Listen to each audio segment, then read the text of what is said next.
So I was reading an article this morning that was sent from one of my teammates. Shout out to Mo Money.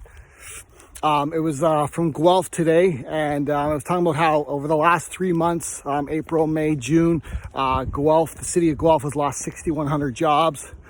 I can't exactly remember what the percentage was, 6-7%.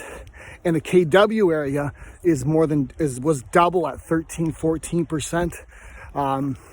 And it popped in my head about why I think the way I think and why I'm such an advocate about entrepreneurship and at a minimum having a side hustle. And I remember having a conversation with someone once, and they said, well, that's because you have your own business and you've been brainwashed by your company or whatever. And, I've kind of thought about it, and what I've realized is it's not true, because it happened long before I ever got into business. I remember being back working in the factory. Well, actually, even before the factory, I went to college, and me and the boys party like rock stars. And then because I didn't have tuition money, the college basically told me to go get a job and start my life. I was in I started off taking the 3-year business and marketing program. And, I bombed my first year, and I was panicked because I think my parents were going to kill me. So I decided to switch into the 2-year business marketing program, which means I'd still graduate in 3 years, and then my parents would never know. Well, they found out. Anyway, so I ended up back in that factory. And here's what I remember. I remember just being miserable and hating it. And, but the one thing that I started doing with a couple friends was I was coaching kids basketball. And I absolutely loved it. Very rewarding, a lot of fun. I love the game myself. Very cool to teach it. But then here's what happened. This is probably one of those defining moments in my life, and this was at age 22, 23. They had what's called mandatory overtime. So I was working a Monday to Thursday shift. Right in the afternoons, I'd start at 4 and work till, I don't know what it was, 4 or whatever. I don't know. But it was mandatory overtime, which means we'd have to now work on Friday nights from 4 to midnight. Well, practices were Friday nights. And back then, I was so pissed off.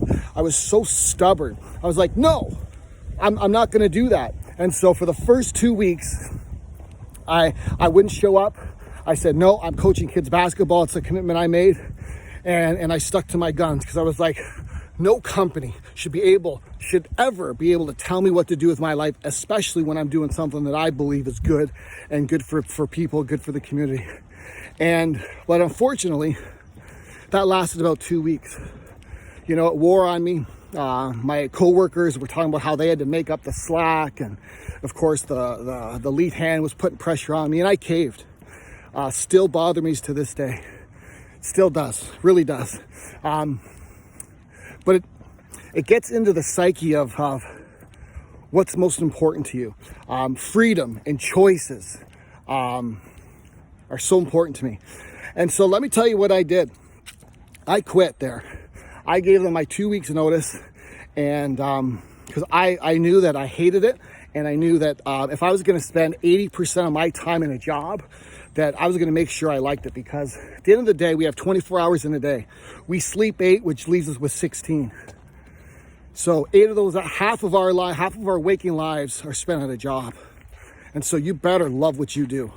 Otherwise, you're spending 80% of your waking time in something you hate. That, to me, is insane. And so I left, and here's what I left for. I left for opportunity. It's pretty cool.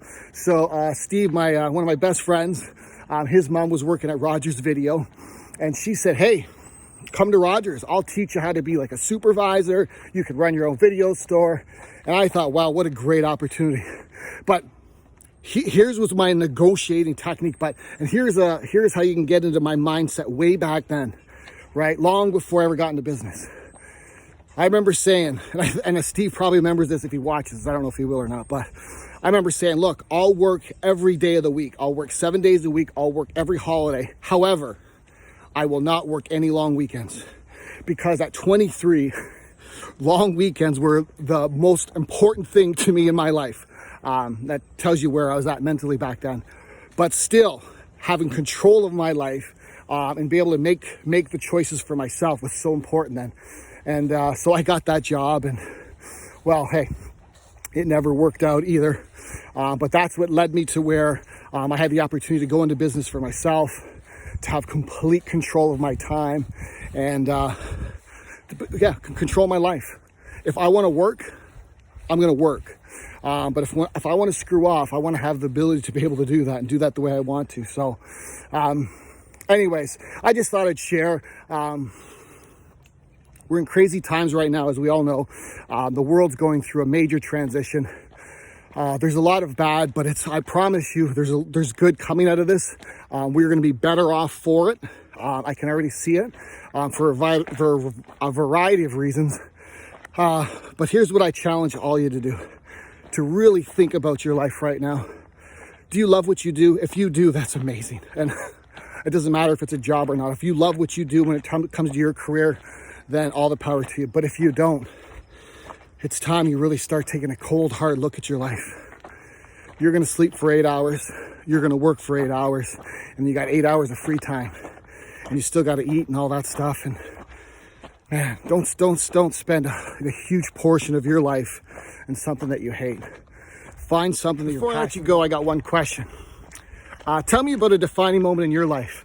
Maybe as you look back on your life, you maybe didn't realize at the time, but something that happened in your life where it completely changed the direction of your life and where you are now, and maybe even some of the lessons that you learned from it.